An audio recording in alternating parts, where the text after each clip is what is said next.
We have in studio today Reverend Adam Kaloostian from Ventura Reformed. Always good to have Adam in Escondido to show us his lively self and to You call this lively? Some energy in here. Let's Adam go. is full of energy. Let's Adam, go. Adam has a lot. That's why he's a church planner. Good to have you here again. We just cut a program with Dan Borvin and you and me, and we really discussed, which I found that discussion really helpful, like to discuss the challenges of, ministering, especially in Southern California, but how we deal with newcomers who come into Reformed churches and the different challenges that we face in light of that regard. And we covered kind of a lot of ground in that discussion. But now we want to talk about something we didn't cover in that, which is sort of the concept of independence. Oh, yeah. Big one. It's a big one. It's a big one. Independence, meaning basically the pattern is a charismatic pastor who has a vision for a church ministry and then executes the plan, but does it by himself or the people or with the people that he's persuaded to be part of his thing. And it's not connected to any other church or ecclesiastical body. It may be the product of a network that does some fundraising and gives some training or something. But by ecclesiastical, church, like officers in a church that already exist, part of a federation of churches or a denomination of churches that mandatorily partner on weighty spiritual matters that affect any local church. Mm-hmm. Okay, so we'll talk obviously more about that, but this is what I mean by independent. I mean, this is very common today. Yeah, there's independence in ministry, in the ministry itself by the pastor who's doing his own thing and crafting ministry really around his own design. Yes. And you got independence of the church members and the way they look at the church. Yeah, that's right too. Yeah. It's a whole nother subject. Exactly. Yeah. But disclaimer, Chris, because disclaimer number one is not to say that, there are not wonderful Christian people in, independent churches, that God doesn't use, some of these people, men very powerfully, in the things that they've done. That having been said, my point I'm very interested in talking about on the previous topic, people that come into our churches or people that we want to come into our churches to get to know them, want to talk to them about how unbiblical and irregular in terms of church history, in terms of the, main branches of Christendom, this idea of independence is. Yeah. But it's normal today. It's like expected. Well, even here, most people who come in, if they come in from broader evangelicalism or just any concept of church whatsoever, they look at me as the kind of CEO who's running the whole show. Yeah, the Chris Gordon show. It's like AGR. But it's different, right? AGR is not the church. It's not the church. Right. And we our whole purpose here has been to be an extension of the pulpit ministry, but to bring people into the church. Okay. Right. But it's not the church. Yeah. It's not the church. Yeah. I mean, we have a board of directors, but the church is the holy institution of Christ, a sacred ministry set by him that has officers and that has ecclesiastical structure, that has elders and deacons and pastors. That is broader than the local church officers. That's right. Even. That's right. And Which that's we'll talk a foreign about, concept. Yeah. Like that. Yeah. So we deal with that a lot, that, they expect the pastor is the one running the show. I mean, if you see this. Or his handpicked elders or hand-voted in elders from the local congregation, and that's it. That's it. And that's all that's involved really. Who are really yes men. And exactly. That's why they're there in the first place. But I think it is something to think about because, if you see news outlets, if you have some event, we pray and we never do, but some bad event that happens, it's like they go to the pastor and they expect the pastor to be the voice on the whole issue. Like you just see, that's how the whole culture looks at the church. Like there's a head guy. There's a head guy who's running it, who's in charge. And maybe you'll be able to get to the head guy. Sure. Like that was one of the things I noticed in sort of the megachurch model was if there was a pastoral concern, they never could really get to the head guy. There was a series of roadblocks. Right. You had to be get connected. Forget that Jesus walked among the people, but that's another issue. Right. Yeah. But no, I think the concept of independence is something that we have to think about. Why is it good that we have structure around us and that we belong to ecclesiastical bodies, federation, denomination? I mean, the whole language of denominations taken on such a bad connotation. It's almost a pejorative term among most people. And this is one of the most healthy things you can be a part of that provides checks and balances, but also protects us, right? And shepherds us in our doctrine and life. Yeah. I mean, along with the reason that denominational differences allow churches of like mind and practice not to always be debating the same things over and over and over again. So sometimes, I mean, unfortunately on this side, of glory, you're going to have some denominational things to avoid confusion, right. Not that you're going to be casting aspersions on the other ones. Necessarily. But anyway, but more to the point of what you said, that a denomination or a federational structure just historically, forget it. I mean, orthodoxy of the different kinds, Roman Catholicism, the historic Protestants, all of these groups historically have broader requirements in the local church in terms of how they see how Christ governs the church. Now, of course, they don't all agree on what those broader structures are. You have the hierarchical points, and you have episcopacy, and high Protestantism, even whatever. Fine. Whereas we have like Presbyterianism of different types on the Reformed and Presbyterian side of the historic Protestant churches. But the point is that they all have broader power of Christ outside of the local church. I mean, obviously outside of the individual minister who's running the show. My point is that a lot of people who visit our churches sense something is weird about that and come into our church and maybe would want to know more. But other people visit our churches and they don't think about that question. And I think we should introduce them to thinking about the idea and just how strange historically and sort of on the fringes it was saw. If you had the big personality who had his own independent church, and so like independent people complain sometimes about denominationalism. Okay.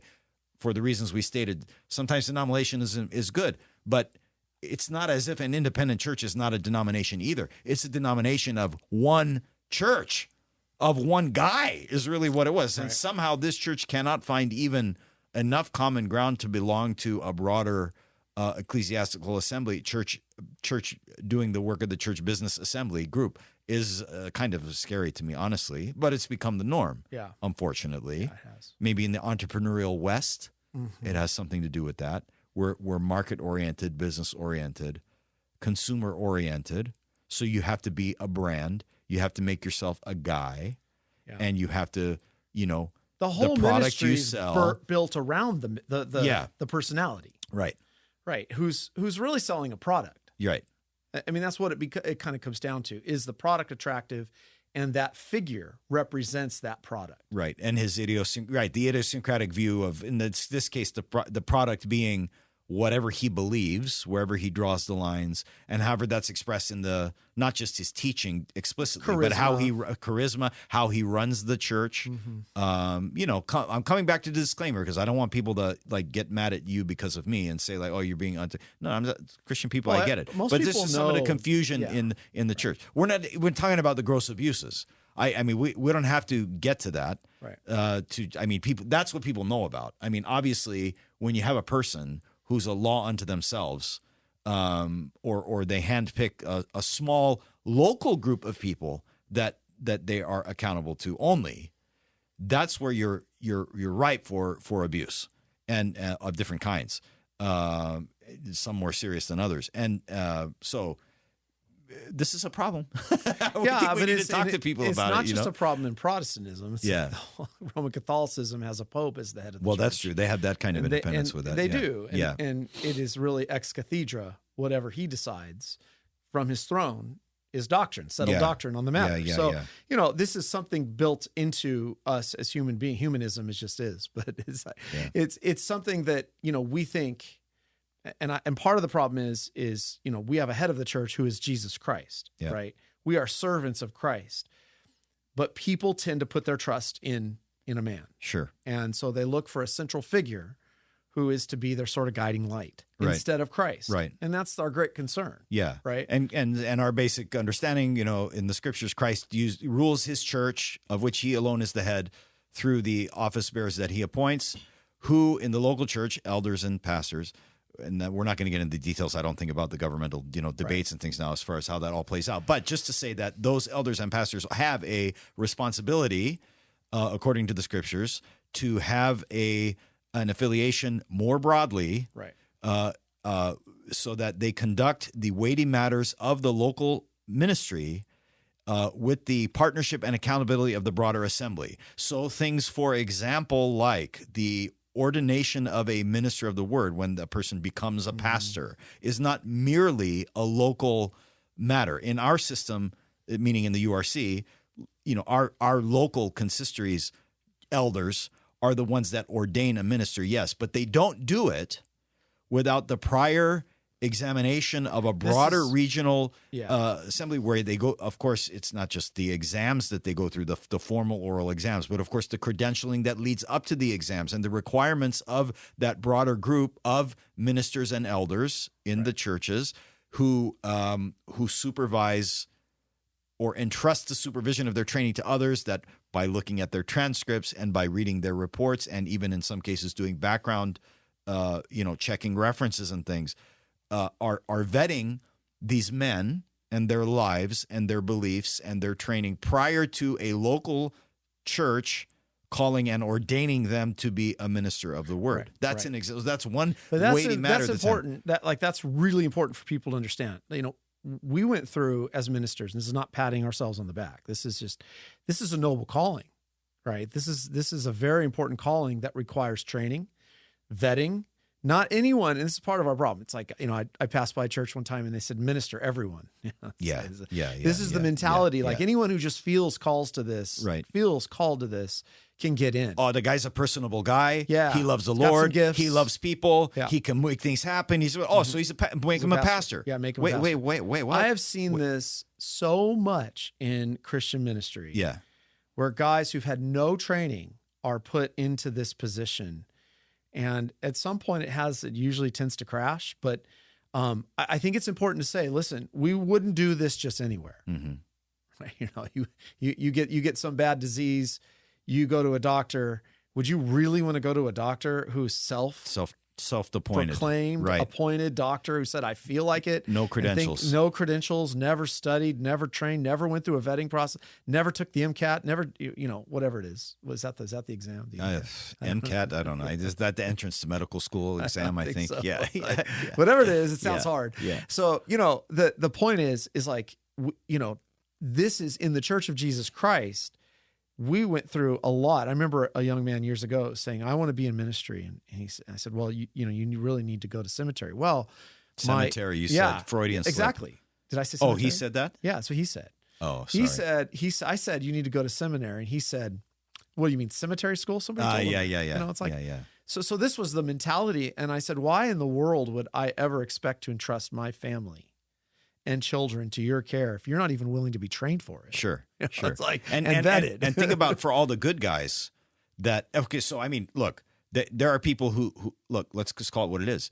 They're self-promoters. Yeah. They want to serve themselves. They're in the ministry for weird reasons. Yeah. And they pursue it, and we just think it's fine, and you stamp it and you're independent and you do it, whatever. No, you have a checks and balance that God puts in the system. It's not just the local elders who like the guy, who want to see the guy succeed, who want to let him down easy, who don't want to disappoint him and discourage his spirit. Right. That's why you need the broader people in there with them. If a guy needs to be said no, you say no. They help you see that. Sometimes you're too close to it, you can't see it. Okay, and there's all kind of sociopath people too in religion and whatever. Yeah. Like, how do you avoid these people? Well, this is one system God put in place where you have things broader than the local group. Now, the other thing is the positive. Well, what I could say is how it hurts the good guys. Okay, there's a lot of good guys. Mm-hmm. They have the gifts for ministry. They have.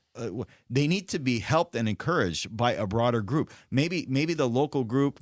So we're kind of transitioning a little bit, or I'm going to say, like, what happens if my local elders aren't treating me well, or there's an injustice, or I'm telling them God's truth and they don't want to stand it. Right. So then they put the pressure on me. Well, if I have a broader affiliation where there's an ecclesiastical connection, I have an avenue of appeal, right? To even or I'm just saying, even in the first place, like there's a good guy, he can't. How's he going to get off the ground? We have an ecclesiastical structure that God put in place, so that we can make sure that we're seeking the good guys and giving them a path, and in our churches that are connected together, finding a place where God may be sending them to serve, which if you're independent, you don't have any of these. Like I talk to some of these guys and they don't like on principle agree with us, but they like one of these guys says to me, it's hard like candidating for the kind of churches I would serve, which what he means is like these independent places. Cause he goes, you're competing, like what they look for is the spiritual qualification. Number one, the guy has to be a smooth talker. Yeah. And spiritual qualification number two has to be a mover and a shaker and can run a program. Yeah. Spiritual qualification number three is be able to visionary. Three is and be able to run a staff. Okay. Yeah. So if you got those three things, like you're in, right? Yeah. Now you notice like this guy was saying it's difficult because I don't think he would say he's not a smooth talker, but he says he's maybe not at the level of what some of these other guys are. And he's like, nobody asks about how's my family like living a Christian life. Whatever. All they're looking for is like this outward stuff. I got a perfect example of this. Do you know the Food Network? Remember the Food Network? Yeah. You watch that in your I still watch it. Yeah. Okay, of course, because you're a great cook and you cook for your wife all the time. Yeah. But anyway, what are you bringing that up for? I'm a fine cook. I have no problem cooking. Listen. First of all, I cook. All right. She stopped cooking a long time ago. She's a phenomenal cook. She, our life, different callings, whatever. I cook just fine. Thank you very much. You can ask her. Very good. Yeah. In fact, bring her on. I'm coming over. Yeah. So listen, there was a great article a few years back. Okay. Sorry. A few years back, there's a great article written by somebody that said, Guy Ferrari has wrecked the Food Network. Here's this guy. He has spiked hair. Diners, drive-ins, and dives. He's the article is great because he says, Guy's food is killing us. Like, it's full of lard. Yeah. It's full of fat. It's fried full of foods, grease. Great. Yeah. But like, he has spiked hair. He's cool. Yeah. He's not even in shape. Yeah. It's definitely and like, not. And the article was ebbs saying and flows. He's destroyed what is a good cook. He's destroyed the public perception of what is a good cook. I see. Yeah. And everyone looks to Guy Ferrari for one great reason. He's the personality on the Food Network. Yeah. And I always thought, man, what a great comparison for ministry of what's happened. Yeah. Like a lot of these guys have wrecked the design. Again, I don't want to be all negative, but it's important. Yeah. Wrecked the design of what ministry is so that people don't understand the checks and balances and protections that are put in place to keep from abuse and corruption. Right. And we steer the good guys down the wrong path. We kind of leave them dangling. Yeah. Like, go fend for yourself. Go do, it's a little bit. No, this is not how it's designed. Come on. No, it's not. It's not how it's designed. So but I like your point. Like, the broader accountability of assemblies, like you think about it, what we hold is not a private interpretation. Yeah. Right. So that means like we're accountable to what we teach, what we believe, and the plurality and the scriptures are clear, like the wisdom of the plurality of elders and other men.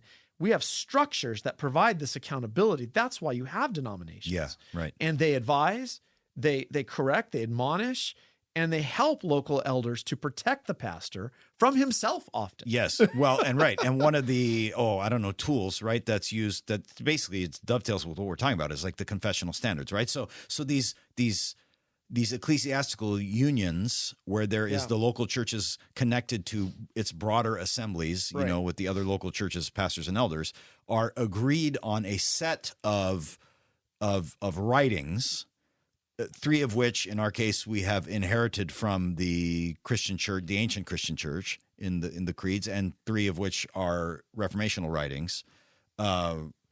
Anyways, these confessional standards, which are summaries of the Bible's teaching, form the basis of our unity in Christian understanding and in the Christian life and doctrine, and we are held, we hold each other mutually accountable to them. This is amazing. I mean, think about this, like what it promotes unity, for one thing.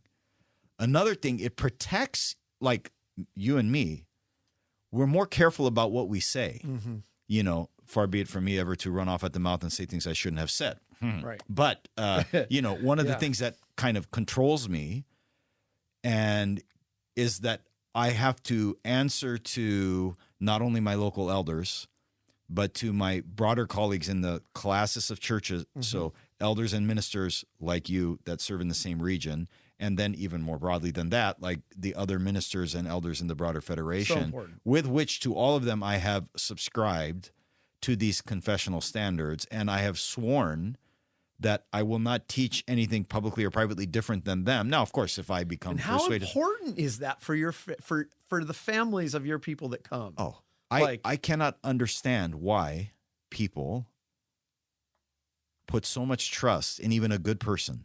Yeah. That I don't really know what I'm going to hear and what my family's going to hear when I bring them to church. Yeah. I mean, you know, you and I have preached sermons that we're not proud of. We look back again, I don't really see it that way anymore.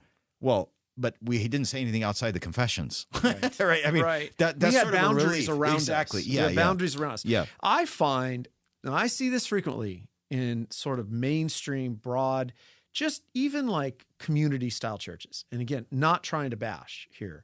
I'm just pointing out what's obvious. It's a fact. It's a fact. Like a lot of these guys, and I get to know a lot of them, like they went into ministry. They didn't really get trained. They have no broader system of accountability. So they're not tied to any denomination or federation.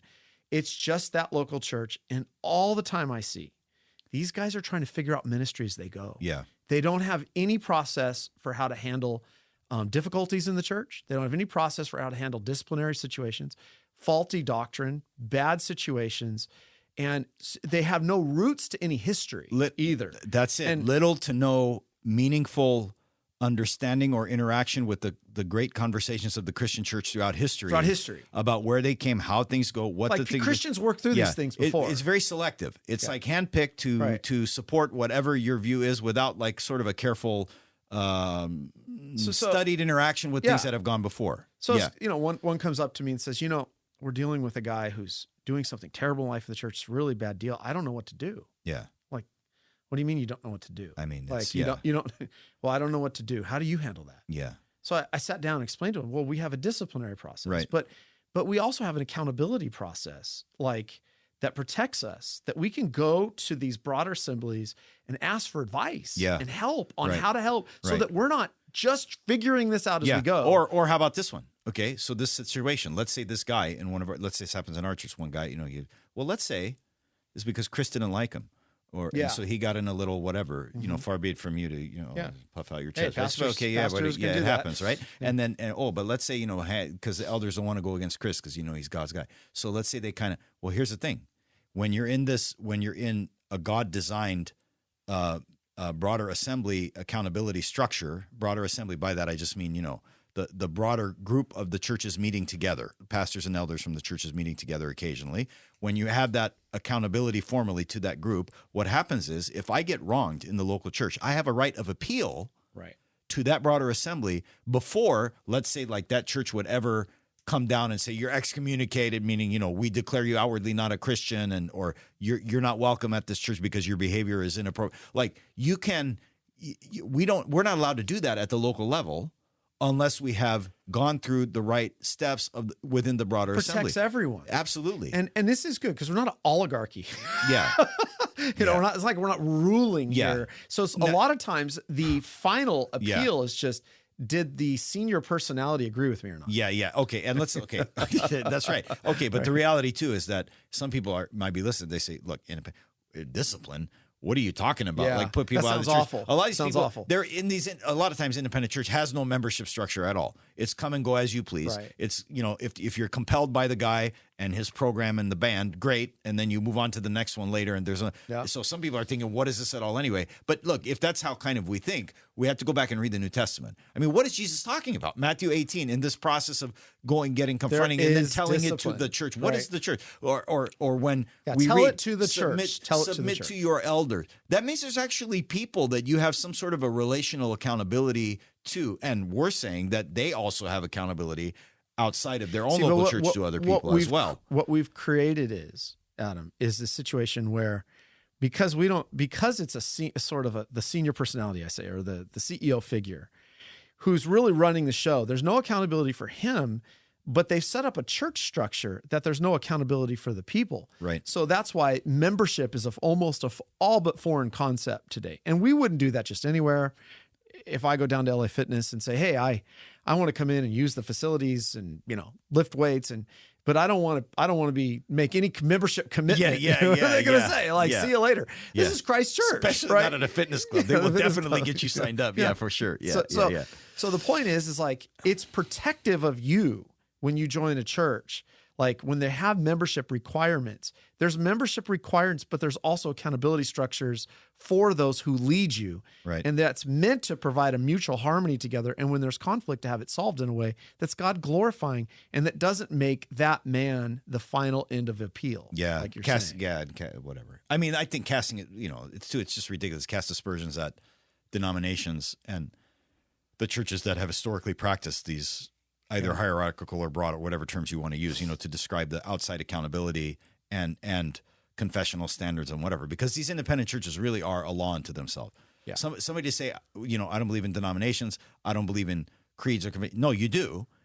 The problem is one guy is the creed. One guy is the confession. Yeah. Whatever he's clear on in his mind, whatever he isn't clear on in his mind, whatever he thinks the line should be drawn, wherever it shouldn't be drawn, he's the guy. Or his little local group of elders is the guy is the confession. Right. You don't have it printed on a page. Well, you don't describe how I cannot tell you if I had a nickel for every statement of faith that every guy writes or every independent church writes to express what they think is the right way to express the basics of the Christian faith, I would be filthy rich. Lowest common denominator stuff. But who is everybody to think that they're writing these things on their own, using their wisdom in their thing that is not connected at all to the doctrinal conversation in the history of the church? Again, not that our confessional standards are infallible, they're not, but they represent thoughtful positions in the history of Christianity when people are reading the scriptures. Right. It's just another problem with the independence. And I like,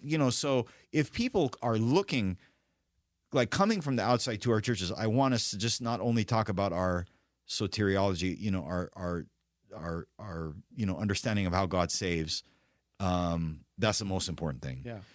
But we also want to talk about worship and why we worship the way we do. But I want us to talk about basically church government, church structure, the use of our confessions in the cooperation and the unifying of the churches and sort of the accountability that the ministers and the local elders have to the outside groups. I want people to see how beautiful that is. So let's look at some concrete examples of this, though. Okay. I think it'd be helpful. Like, you can see the breakdown of this whenever we have a scandal. And then it all gets exposed. And you really see it in the mindset of the people, but also how the church handles it. And people are so accustomed to this. They don't think about this. Let's just take Alistair Begg. He's been a very faithful minister over the years. He makes this statement a while back that just set off the evangelical world about, going to a gay marriage. Oh, okay. Whatever. Whatever the case, he makes this statement. And, immediately what we find is that, there was the elders, the situation was there was no real way for him to be censured or disciplined. Okay. So he makes this statement and there was no accountability to the statement. Everyone then hung Alistair out to dry. Now, it was a bad statement. It was a wrong statement. And he's in public ministry doing all this. There was no sense at that point that it was the elders that should have shut that down. It was the elders that should have held him accountable. And so you're saying basically the structures that are in place enable even messy situations to have a path toward, if necessary, confrontation, repentance, accountability. Let me give you another one. Exactly. I'm not saying that there weren't elders in place in his life. What I'm saying is everyone thought it was immediately Alistair Begg. There was no sense of where are the elders shepherding these kind of statements. I see. And bringing in ecclesiastical censure on something that's unbiblical. Another statement, let's just take the COVID situation. All of a sudden letters were written by John MacArthur on the website telling people to go back to church. Right. Okay.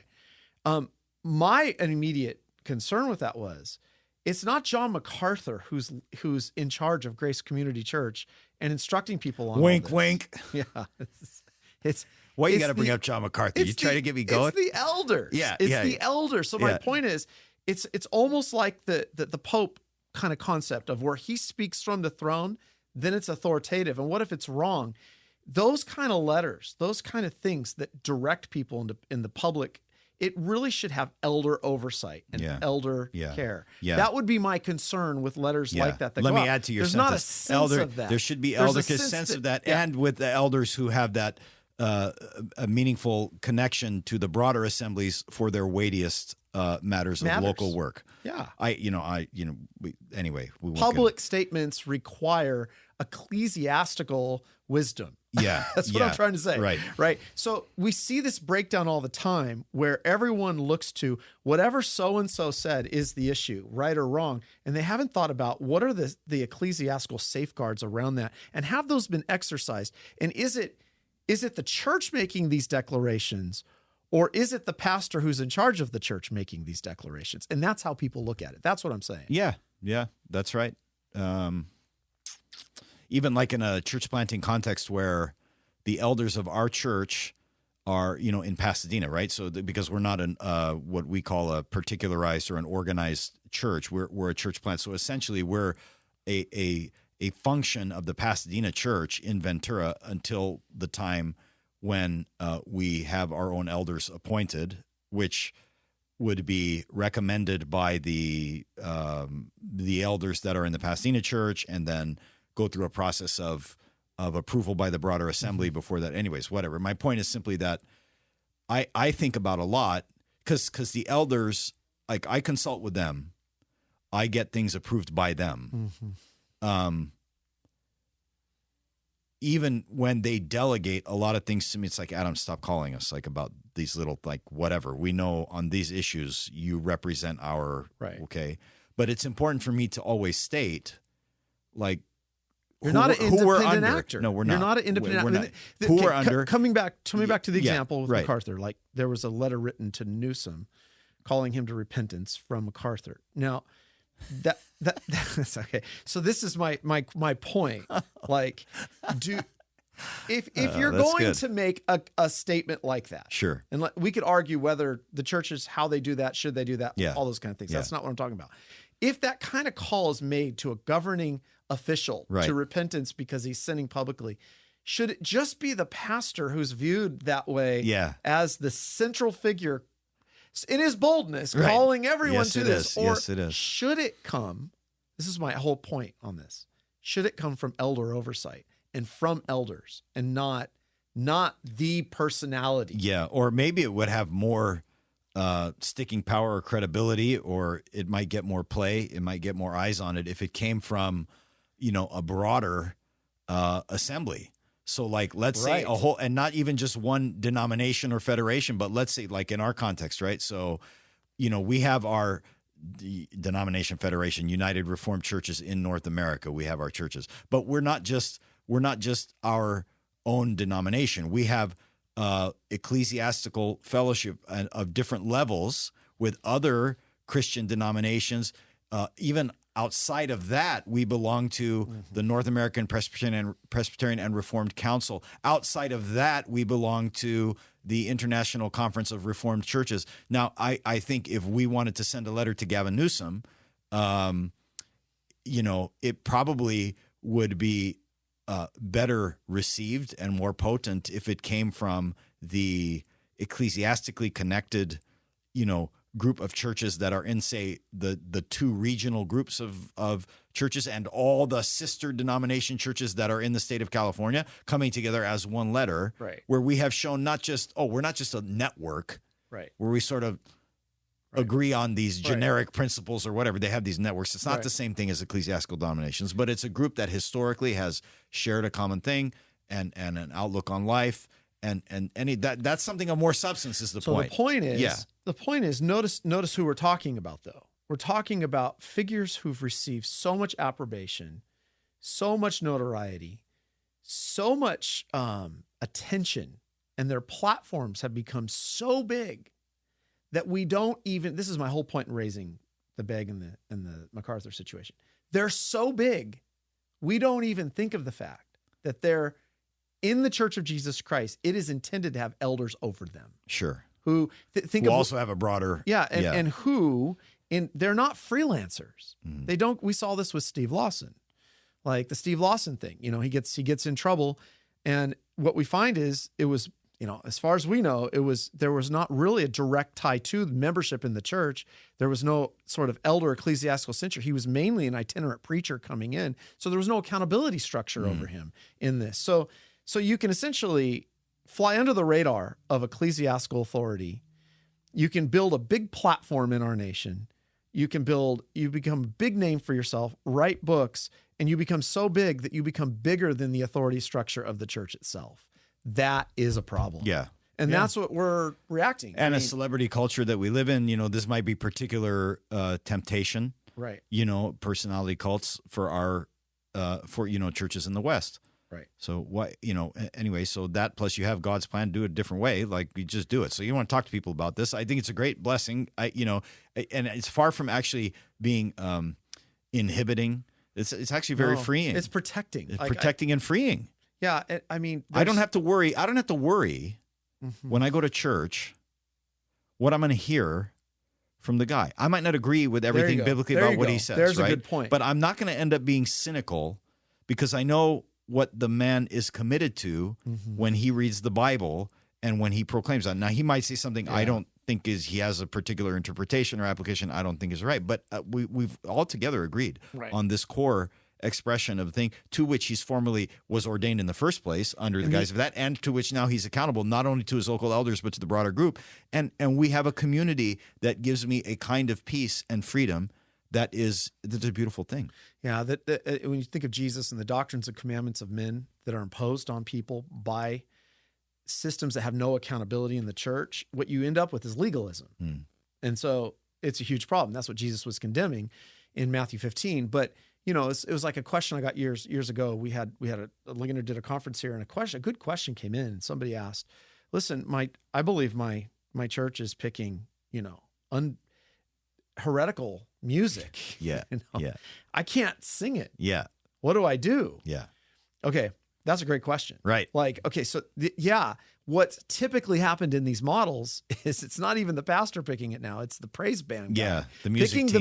the music team. Yeah. And there's no theological accountability. So the independence has spilled over into everything that's done in corporate worship. So that typically what you want is just what you said. You want to be able to come in and know that the music that has been appointed to sing has been properly vetted by those who are overseeing the ministry of the word and the worship, so that you have a measure of trust of your elders that this is biblically sound. So I don't have to worry that every word that I'm singing could be heresy. It's not a good idea to sing heresy back to God, by the way. So the point is but like, it feels so good. It feels so good. Yeah. The tune's good. Yeah. But you get the point. Like that independence spills over everywhere. And the reason God gave these accountability structures is to protect these things so that the people aren't led into sin. Yeah. Right? Yeah, absolutely. So it's a big discussion, and something, you have to wrestle through, especially in our, like you said, our church climate that is so full of, personality worship. Yeah. So, I mean, for me, I just want to punctuate our last discussion with this issue of independence. This is something that, may be or may not be on the radar of people who visit our churches, either from other churches, evangelical independent type churches, or if they're not Christian people at all, their perception. This is important because I think, the irreligious visitor, the person who's not attending church, I think they have a perception of religion. I think they see these personality cults for what they are. Oh, I do too. So I mean, they now, to be fair, they probably also see abuse in church hierarchies or institutions. I'm not saying that, sadly, because of the fall of the human race, that you're always insulated from sin and abuse of power in broader groups. But there is wisdom, and it is better in numbers and broader accountability. Just even like sociologic, if you study it, like you're going to have more ability to weed out the bad apples. Okay, but my point is simply that.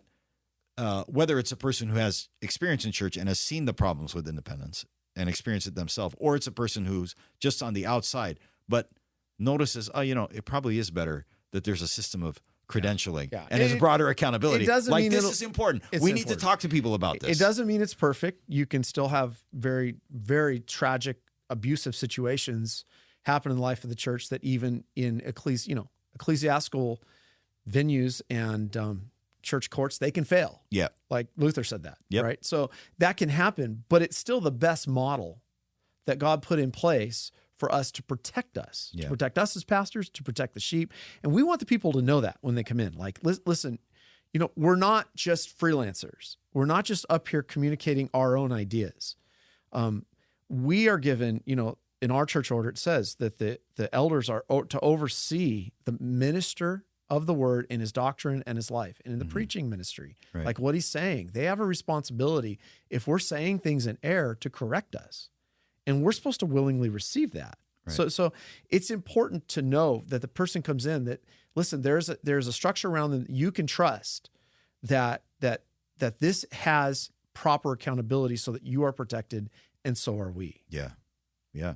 I mean, the guy's not getting in there in the first place if he hasn't been vetted even by the broader group. Right. Where now you bring in, which also that broader group relies on even more advanced level of experts in the training of those men, and so these are multiple layers of accountability, training, and as it turns out, productivity from the gifts that God has given. He fans those aflame, he trains, he sends, and they can be a blessing to God's people when we are kept, sort of in our place. So, we got to talk to people about this. And just remember, whatever is highly esteemed in the eyes of men is abominable in the sight of God. We have to remember that, like, whatever we think is outwardly glorious and the big thing happening there. I just think of the faithful pastor ministering, small congregation, being faithful to the ministry of the word. It doesn't get the kind of attention or draw that, happens everywhere else. That minister is laboring faithfully to preach the word. He's got accountability structure around him. He's faithful. He's driven. He cares about the flock. He shepherds them. He visits them. He loves them. That's the place you want for your family. Yeah, that's right. Absolutely. 100%. That is the place you 100%. want. 100%. Yeah. Great thoughts. Thanks, Adam. Thanks, Chris.